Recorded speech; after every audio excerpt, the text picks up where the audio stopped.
আজকে আমি চলে এসেছি ঘরোয়া হোটেলে। আর এটা মতিঝিলের খুবই পপুলার একটা হোটেল। আর এটা কিন্তু ভুনা খিচুড়ির জন্য খুবই বিখ্যাত। আর এই ফুটেজটা ছিল আমার গত শুক্রবারে, যেদিন কিনা অনেক কুয়াশা ছিল। তারপরও আমি অনেক কুয়াশার মধ্যে ভোরবেলা কোনো রকম দাঁত মেজে তারপরে হলো চলে গিয়েছিলাম এই খিচুড়ি খাওয়ার জন্য।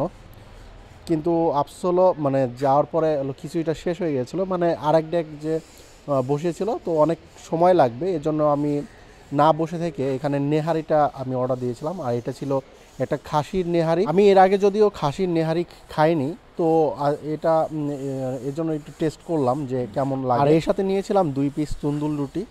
আর এটাতে কিন্তু নেহারি খেতে খুবই মজা। সকালবেলা আসলে খিচুড়ি নয়তোবা নেহারি, এই দুইটা আমার সবথেকে প্রিয়। এর জন্য ওইটার অল্টারনেটিভ হিসেবে আমি এটাই খেয়েছিলাম। তো নেহারিটা মোটামুটি আমার ভালো লেগেছে, বেশি ভালো লাগেনি। আর এই নেহারির যে পায়াটা ছিল, এটার সাথে আমি মানে তেমন গরুর নেহারিতে যেমন অনেক মাংস মানে একটা ব্যাপার স্যাপার থাকে, এটার সাথে কিন্তু তেমন ছিল না, মানে হালকা কোনো রকম ছিল আর কি।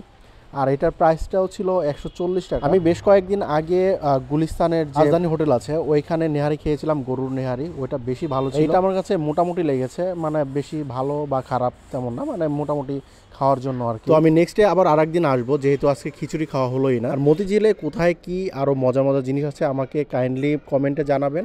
তো আজকের ভিডিওটা আমার এই পর্যন্ত। ভালো লাগলে ফলো দিয়ে থাকতে পারেন আমার সাথে, বা যদি নতুন ভিডিও দেখতে চান